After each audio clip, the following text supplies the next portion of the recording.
So one of the easiest and the most sought after way for the companies to enter the Canadian market at this time is what we call as Canadian Startup Visa. It is one of the most sought after immigration program. And whenever we talk about launching a startup in Canada, why an immigration program becomes important is because you have to be in Canada to launch the business. You cannot remotely do your work. And when we are talking about a company moving here to do their business, what is key here is what will be their status? What will founders, how founders will enter Canada, how they will launch their business, and how they will do the work. So when immigration gets integrated into what a company would be required to launch, that's why we are talking about startup visa today. So let's make it easy. Let me just give you a little background about what startup visa is, what are the requirements of the program is, and then we can go into the benefits for the founders to get into this program and launch their startup company in Canada. So startup visa is kind of a business. It's one of the most, as I said, is the most sought after business immigration program. Unlike the other business immigration programs which are there, which are solely based on individuals' net worth or the kind of business they are bringing to Canada and the amount of investment, startup visa program is different from it. It is different is because it is not concerned about the what an individual's net worth is. It is not even concerned about how much money you're investing because in a way government does not stipulate the dollar amount that you need to invest in Canada to launch your startup under this program. The key here is that the business needs to be innovative. That is the key here. And the second important key for the startup visa program is that the business should be able to create jobs for Canadians. And the third is that it is not that the startup needs to be just focused on the Canadian market. The Canadian government is very well aware of. We are a small country of 37 million people, not in terms of the geographical area, that definitely we are 5 times bigger than India. But if you consider population wise, the total population of Canada is less than what you put the whole population of Delhi and Mumbai together. So it's a small market. India is $1 billion market in itself. Canada's itself domestic market is not that big. So in this program, the government is okay if the startup planning to launch to Canada has a global market for its product, even if Canada is not the primary market. But unlike other immigration programs, and Shashwat would put light on that, when we talk about immigration, most of the times what we talk about is okay, you have your application, you put your application together, and you submit to Immigration Canada. You can work with an immigration lawyer, and things could be done. Startup visa program is a little different here. Unlike the other programs, this program has a very significant upfront business component. So definitely there is an immigration processing component, but there is a business component to it. And why this business component is, let me talk to you about that. So what happened is that the government knew that they don't have all the in-house expertise to figure out if a startup is good or a startup is bad. Okay. So, but there are several organizations all over the world who typically deals with startups. These are business incubators, angel investors, and venture capitalists. So what the Canadian government did, they figured out that the Canadian organizations too are dealing with startups. So they picked up some leading business incubators in Canada, leading angel investor groups in Canada, and leading VC groups in Canada. And they termed them as designated entities under the startup visa program. It's not rocket science. Anybody can Google up, and there's a list of these organizations available on the Immigration Canada website. What government told these organizations, you figure out your own way. You know how to deal with startups. You figure out your own way how you will screen the startup. So for a business incubator, they have their own method. Angel investors have their own method, and VCs have their own method. I'm not going to go into details right now, but each of your startup, when you want to move to Canada under the startup visa program, before you can apply to Immigration Canada to get a status, to land in Canada, to launch your startup, you have to go through the screening process of a designated entity. What ends up happening is if you qualify from the screening process, these designated entities give you a document called letter of support. So anybody who's looking for startup visa must have heard about letter of support, letter of support. It is just a document which one of the designated entities will give you after you have gone through their extensive screening program. And each designated entity have their own screening program, their own agenda. Some have 8 months boot camp program. Some have screening. Some have interviews. Everybody is different. There is no standard process there. But what you get at the end is after extensive screening is a document called commitment certificate at the same letter of support. At the same time, the designated entity is required to submit to Immigration Canada again a document called commitment certificate to tell them why they think you and your startup is right for launch in the Canadian market. Okay, so this is the overview of the program. And in terms of your individual requirement, what you would need to do to qualify, there is no formal education requirement under startup visa. I think so. The Canadian lawmakers were very clear how Mark Zuckerberg, after dropping from the university, could create a unicorn. But what they need to know is that you have skill sets and experiences in the past, the kind of work you have done, that you would be able to run the startup in Canada. It's not like you have been whole your life a math teacher and suddenly you claim that I can run a deep tech cryptocurrency startup only in Canada. Secondly, there is no formal, as I said, there is no stipulated amount of investment requirement, but enough. You need to have capital to show that the business plan you're making could be implemented, it is viable. There is an English language requirement. All the founders who are planning to come would require to take an English proficiency test, and that there is usual health clearances and police clearances. Again, the key here is in startup visa, the requirement is that your business needs to be innovative. Whatever the startup is doing needs to be innovative. Now, innovation per se is a very, very subjective thing. Innovation does not mean that what you're doing is absolutely unique. As long as we can prove what you're doing in Canada or the startup you're bringing to Canada is going to be a viable startup, that is more than enough. And how it is done? It is done usually when any startup is planning to move to Canada and they are required to do this work. We ask them, identify what is the innovative aspect of your business. What do you want to prove? And once they have that, we go to the next step is once you have proved what your innovation is this business innovation needed in the Canadian economy, global market, how you're going to position? Just to give you an example, we dealt with a startup from East Asia. They had an AI based technology which they were using in the space of e payments in gas stations. Perfectly well in their home country, but we knew in North American market it would be difficult to sell in the gas station market, is because gas stations are typically owned by multi-billion-dollar companies like Shell and Petro Canada. These companies can develop these kind of apps in houses.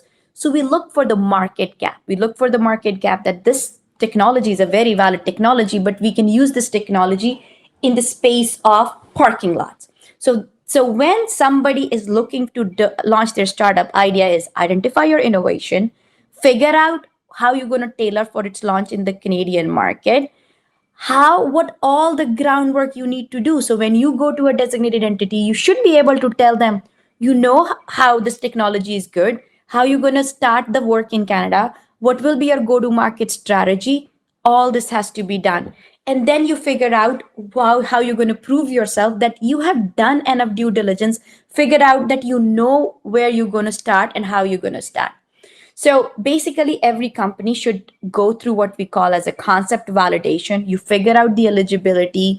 Is this business viable? Defining the innovation, positioning for the launch in the Canadian market, and most important, every startup, whether you're an investor in an incubator, the success story depends on who the founders are.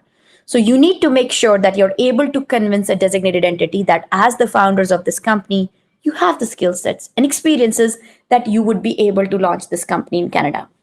Once that part is done, you should then focus on, am I ready to launch this business in Canada? So if you have figured out the innovation, step on to the next step would be, how do I protect that innovation? That would be that you should discuss with service providers about what are the IP solutions. And Shashwat has been practicing and he would be able to put some light on this aspect later. Next thing you would need to figure out, what is the corporate structure going to be of your company in Canada? Who will be the shareholders? What will be their shareholding? From the startup visa perspective, the only requirement is that up to 5 founders can apply. And everybody who's applying under the startup visa program, they should own at least minimum 10% share, I would say, voting rights in the Canadian startup. And together, all the founders should hold majority. So that brings you to the question is your Indian entity is going to be having some shareholding? If not, what is best in the tax purposes wise? So you talk about that structuring at the outset itself. Then you figure out, if I am bringing this product, I know the market I am going into, who are the other players in the market, how I am different from them, how they have got their initial customers. If they have their customers in certain way, now what we should be doing in our sales and marketing plan, that we will be able to get some Canadian customers as well. So once you have done your concept validation, you have worked on your business launch readiness, then comes the question about which designated entity. So any designated entity, every designated entity, some are totally industry agnostic, some are supporting a particular industry. Then it also depends which particular province the designated entity is. Is that where your business, is that the right market for your business? Then depends on what are you looking for. Are you looking, you need capital initially? If you're looking for capital, then maybe angel investor is the route to go. Is VC is the group, is the right path for you? You need $200,000. Then VCs groups, they have a little bit more control on the company than angel investors. The angel investors are a little bit more laid back. So you make those decisions. If you think what you need right now is more mentoring, then maybe business incubator is the right way to go. So once you have done your preparation, you understand how you're going to launch the business, understand what your needs are now to launch your business, you pick up the right designated entity based on that. Once all this is done, you figure out the designated entity, you look at their requirements, what they want you to submit, then you start preparing all that stuff, which comes with pitch deck. You need to prepare your business plan. What is key here is when you're developing business plan and pitch deck under the Startup Visa program, you have to understand this thing. There are very two diverse set of stakeholders who will be looking at these documents. On one hand is your designated entities who are experts in business. They know how to evaluate their business, but they are not immigration experts. On the second hand, the same documents would be evaluated by immigration officers who know what they want to know as per the requirement of the startup visa. So you need to make sure all your documents are designed in a way that they are addressing the needs of both stakeholders. Financial modeling, it is very important because you can have the best business plan in the world, but if you don't know how much money you would need, how you're going to launch it, what is going to be your burn rate, when are you going to be revenue positive, this means you don't understand how you're going to be launching your business. So you have to be very careful. Again, what you have to figure out is what these designated entities have been looking for, so you have that documentation ready. All that done, at that point, you are ready to launch your business in Canada as part of the Startup Visa program. At least this much amount of work will give you enough grounding to sail through the Startup Visa process. Once you get your letter of support, once you file for your application with the eligible immigration lawyers in North America or regulated immigration consultants in North America, and you have taken the help of the corporate lawyers, you have done the groundwork right. Then the next step would be putting the right efforts based on this groundwork, how to launch this business in Canada, active steps on implementing your go-to-market strategy, and laying down the clear roadmap how you will be launching your startup in Canada. You explained about the angel investors, the incubators, and many things that a startup would definitely require if they want to start in Canada. So the Yeah. question here is, how can a person who is immigrating from another country approach or reach to the incubator to establish their startup? Very, very well. I would say very important question. So it's like, when you apply for admissions, thousands of applications are coming, hundreds of applications are coming. What you need to do is, how do you distinguish yourself from everyone else? So there are two ways to do it. Hard way is you research yourself, try your luck, apply to every designated entity, hoping to hear back. Most of the time, it will not happen. Even if it happens, you go on to the next step. There is a huge due diligence and application process, and you try to navigate. Or you approach people who are in this field in North America, who understand, they have the network. They bring with them their team to help you navigate through the startup visa process. It's about, I know that When you, there are two ways: you go to a doctor, or you open up internet and you go to RX MDX and try to figure out what your disease is and self-prescribe yourself medicine. Sometimes it works, sometimes it not work. Ideal is that you go to a doctor, get the right prescription, get the right medicine. That works with any professional services, not just medicine. In this startup world, your body is this your startup. If you have the right team supporting you from the country, they know how to position you, take you through the startup. They understand which will be the right designated entity. They have the understanding of which designated entity is right for you. That will make the process definitely easier. Thank you so much, ma'am. And I hope this information will help lots and lots of people who are planning to move to Canada to start a startup.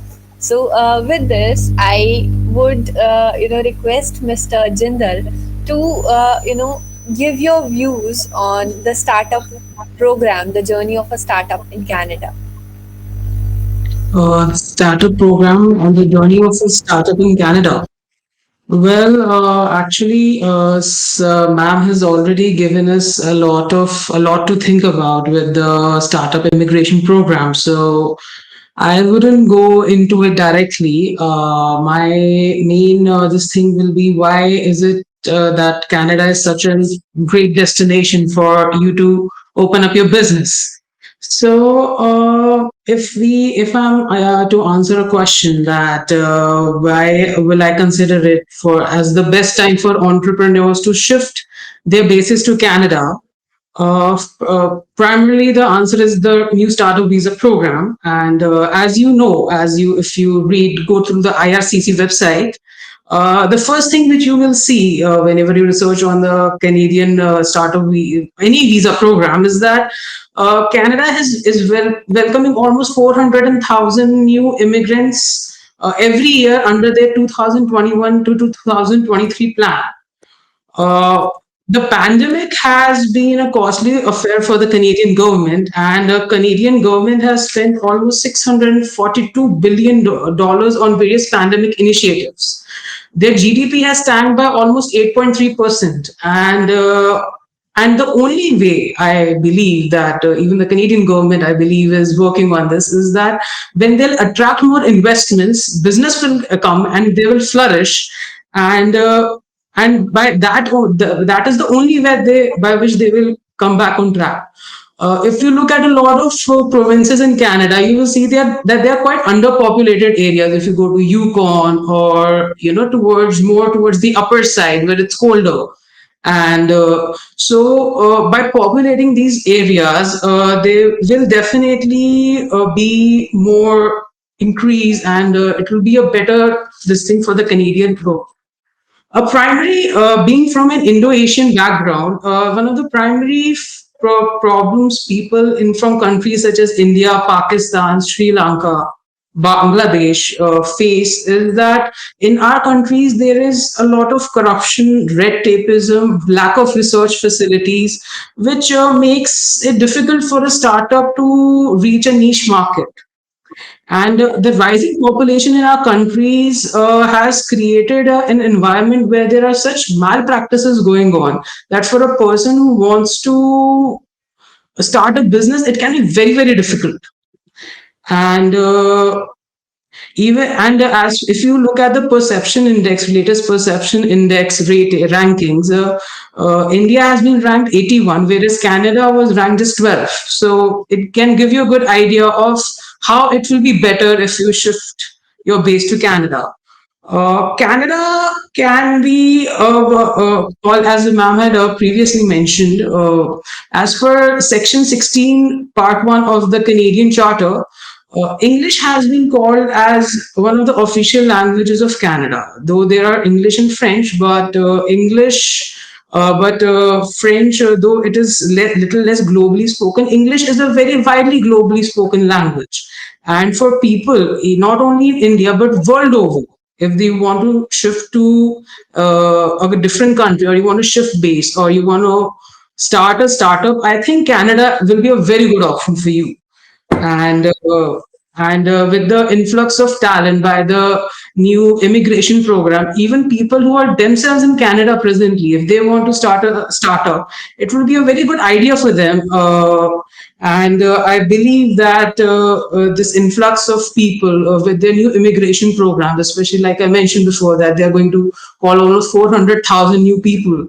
And there were a lot of good educational programs as well. If you look at a lot, they have a lot of universities, and a lot of people, they can go, instead of going at a later stage, they can even migrate to immigrate to Canada at an earlier stage of their education and start working over there, unlike in countries such as India, where sometimes we can have a little narrow-minded approach. If someone is doing a little, someone from a little upper background is doing a little menial job like working in a restaurant.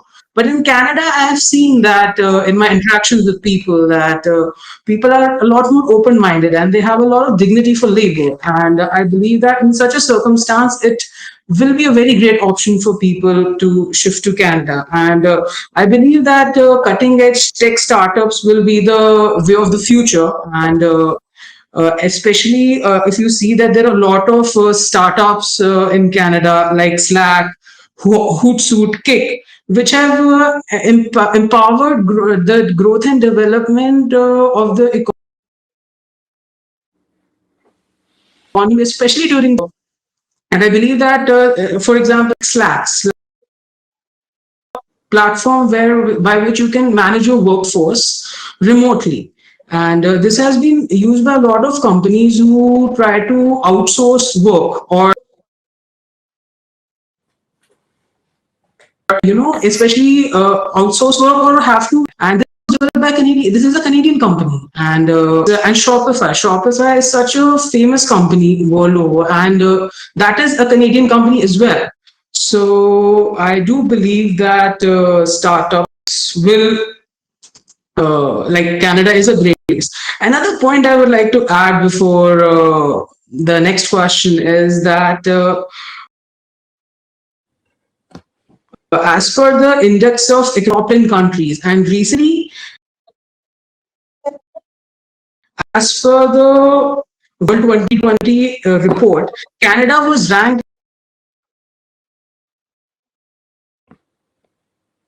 as the best. I don't think that there is a better country to go to. It's not just about the business you'll have after the business.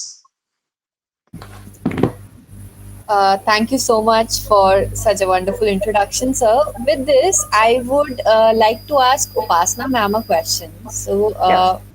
the question is basically, what are the permits, licenses, or registrations that business would require to enter into Canada? Perfect. Great. So that's a very valid question. So Simran, Canada is a very regulated country. I can tell you the extent of regulation is that today, if you learn to how to cut hair before you can open up a shop where you'll cut the hair, you need a license for that too. It's a highly regulated country. Everything that you need permits. So one thing's for sure, there will be several categories of permit. First is, let's look from the corporate law perspective. You need to have an entity in Canada. For startup visa, it is tend to be a corporate entity. You will need to have a corporation because the requirement of the startup visa is that the shareholders are there. They have 10% of shares. So it's not a sole proprietorship or a partnership will not work.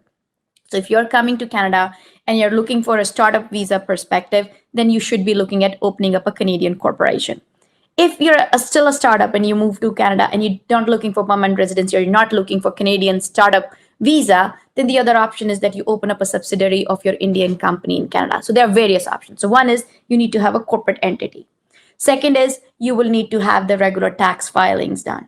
Okay, so you will need an accountant help you with the regular compliances which comes across opening up a private corporation.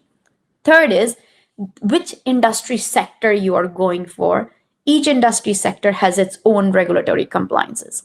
For example, if it's just a SaaS based platform company, per se, there might not be any regulatory compliance if your software is dealing with, say, HR tech. But if your software is dealing with health, definitely that HIPAA compliance is coming. Again, your software is dealing with some gaming and gambling, there'll be other clearances and required.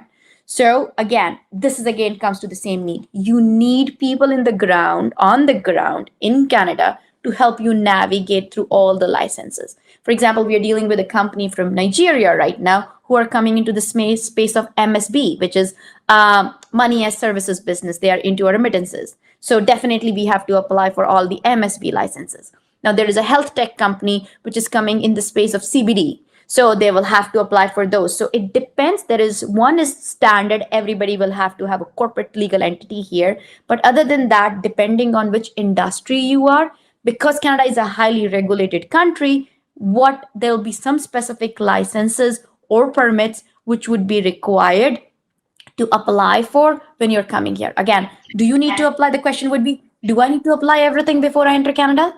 Answer is no. Startup visa does not accept that you should have a startup which is ready to hit the ground running. This could be the part of your expansion plan that when you're coming here, you will be applying for requisite licenses.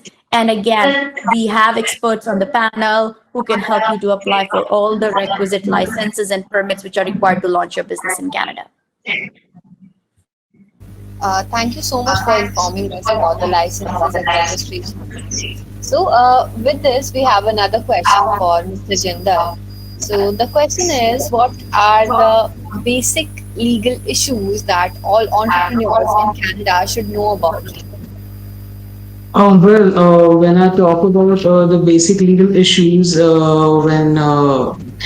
if you look at it, when you are working in a, I would like to make it on a little lighter tone that when you're working in a country, when you're entering into a country like Canada, which is lesser corrupt, such as India, I will recommend it for entrepreneurs to actually make sure and ensure that they are in compliance with all the regulatory perspectives and all the regulatory laws.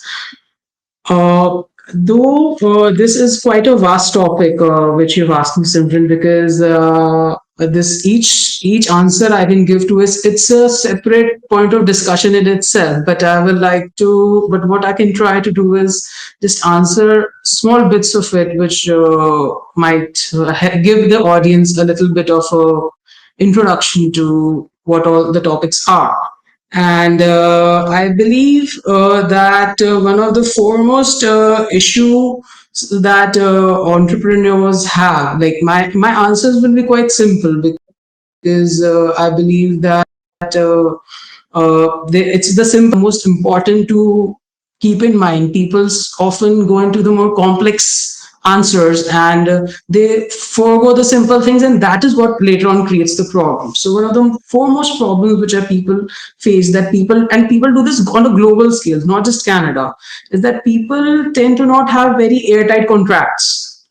And entrepreneurs, I feel that they should have very good contracts, which and a good contract, in my opinion, is one which is simple, precise, and does not leave a good any amount or any space for any ambiguity. A good contract should not only ease business, but also and also uncomplicate them, and it should not create any hindrance to the business. It should ease business and while protecting your rights. Some of the basic agreements I will suggest a startup founder to have will be a founder's agreement, a strict employment agreement, client terms and conditions agreements, and a sales agreement. Though there are a number of other agreements which you can have, but I think that for that you will need to go to an expert who can give you a better answer to exactly what you need for your business. I will suggest, sorry. No, go ahead. No, absolutely. What you're saying is absolutely valid. I will suggest that yeah, so you will suggest, that another thing which I will suggest is that while you go in for a consultant, ensure that that person has a business mind. Because often I've seen that attorneys, they fail to think business with a business logic, and they're unable to comprehend the integrities of the business into the agreements. And later on, maybe 5 years also down the lane, when your business is expanding, because the attorney wasn't able to foresee the problems you could have in a business, you may end up losing a huge amount of money. You may end up losing millions of dollars as well if you scale up that much. Like, you should ensure that your attorney is able to make sure that whatever, like, is able to foresee exactly what you will need. Another thing which I will suggest for people who are, especially people who are immigrating to Canada, is that they should ensure that whatever permits they are getting, and they should not only ensure that they are in compliance with federal laws, they should also ensure that they are in compliance with the provincial laws as well. For example, you may know that for data privacy, we have a federal law, but for some provinces, such as Alberta, you even have provincial laws, and it is important that these are taken into consideration. And then the other thing which I will want that all entrepreneurs should ensure is that they are in compliance with data privacy laws, especially since the coming of the GDPR. Data privacy has become quite a hot topic globally, and especially, and it is important that whenever you start a business, that you are in compliance with all laws. And as a lot of Canada is slowly and slowly becoming a bed for tech startups, knowing about your data privacy laws, I feel it's quite important. In Canada, the PIPEDA is the federal law, and which, if you want me, I can also speak the full name, which is the Personal Information Protection and Electronic Documents Act. Data privacy is applicable in almost, or this law, the PIPEDA law is, as I mentioned before, that it is not only valid in, it is not only, you also have to look at the provincial laws Yeah. for PIPEDA, and for specifically for Alberta, British Columbia, and Quebec, which have a separate provincial law. So you'll have to follow them instead of the PIPEDA, though they are somewhat similar, but you'll have to look into the integrities, which and another thing which I suggest that for any person who is I will just give you a few points of what you should ensure to for general points which you have to ensure that you're in compliance with data privacy.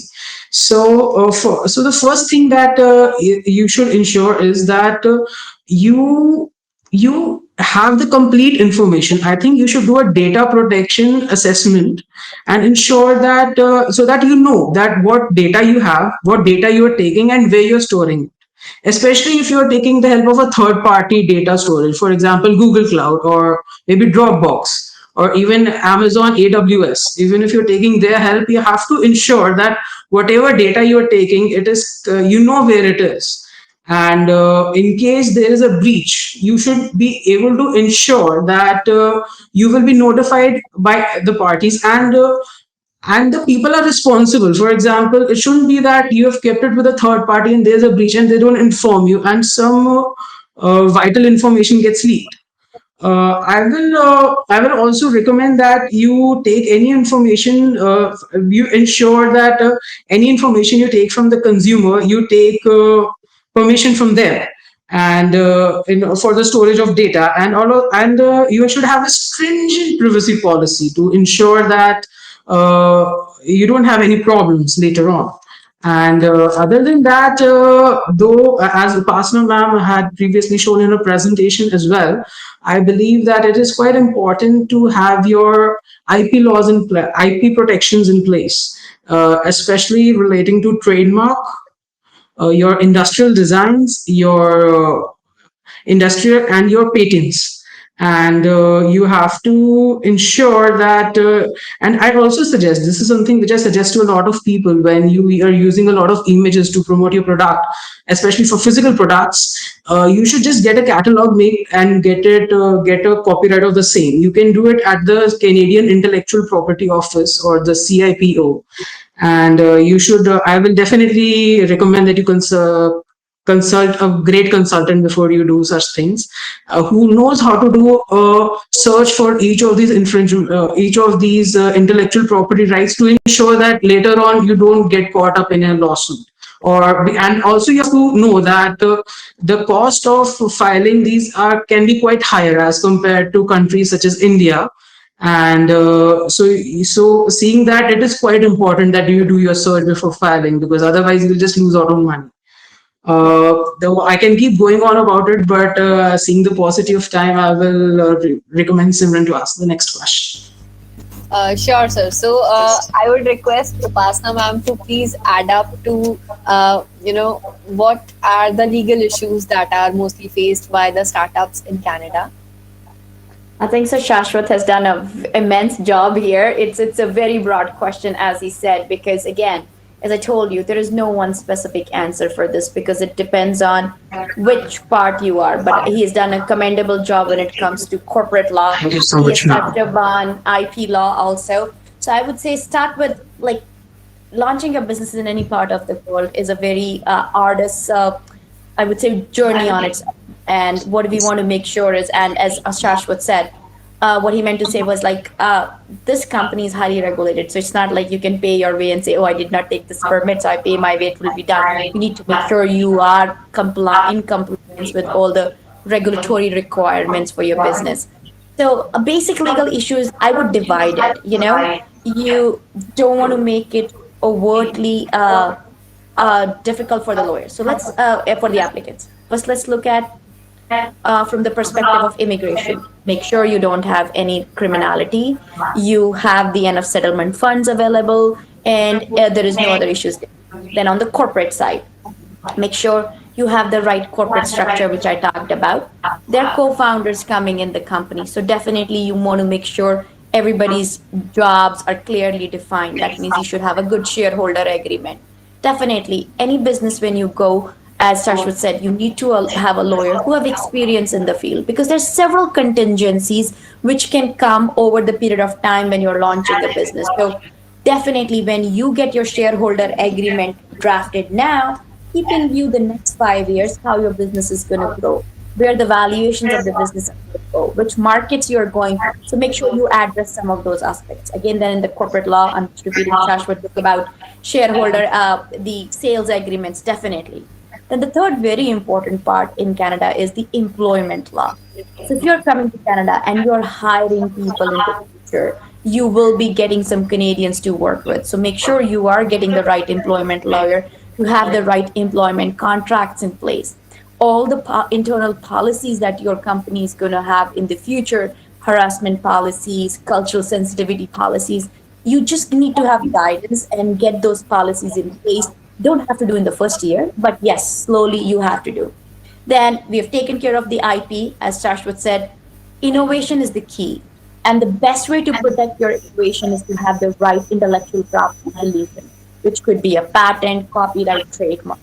We at IQ help with all these legal services and business services in a way, if you need the right people to bring in, because it could be an overwhelming for a new entrepreneur entering a new country, from finding a place to figure out what my IP is going to be. There are a lot of things to handle on their plate. So we want to make sure they have the help. We talked about immigration aspect. We talked about other. Third very important part is banking. So you need to figure out what will be the most tax effective way to get your capital into the country, how you'll be transferring the money. So if you are having leaving the technology development back in India for some time, how the funds would be transferred, where the revenue would be collected, that would be another aspect. IP, corporate, employment, immigration are the first immediate legal issues. And then there will be some specific depending on the industry where you're going, what kind of permits, as we just talked before, Simran, on this question, you need to apply. And again, it's an evolving process. It's not that you're bringing $100 billion enterprise and you're launching it on the first day. It's easy. These are all the licenses here. The information is there. You need the right service providers to help you apply. Drop it. That's what, when you make your business expansion plan, you need to keep in mind what regulatory compliances you'll have to take place to launch the next chapter or the next stage of development and go further. So Shashwat has done a very good job answering this question. I added a few other points. Thank you so much, Divide ma'am. into what you need to do, where you need to go, and that those are the legal issues. Otherwise, this list is not exhaustive in any way. Thank you so much, Simran. Thank you so much, Lloyd, for having me on this session. It was pleasure. I'm humbled to share this platform with you, and we hope that this message reaches to a lot of startups. India has such a vibrant startup ecosystem, and Canada is looking, as Shashwat said, this country drives on immigration, and we have a very vibrant ecosystem. Our VC funding has gone nearly tripled. Angel investors are becoming more active, and as a North American company, the global reach becomes easy. We at IQ Canada help people to get through the startup visa program, and all the lawyers they need. There are experts in Canada which can help you navigate through it, and people like Shashwat in India who have the idea about how the two jurisdictions play could be a good starting point to have a conversation. Always remember, when you are trying to launch your business into a new country, there is no bad question. Gather as much as information you can, understand the process, then get the right service providers and jump into it. Action would lead to results, but make sure you know what you're getting into.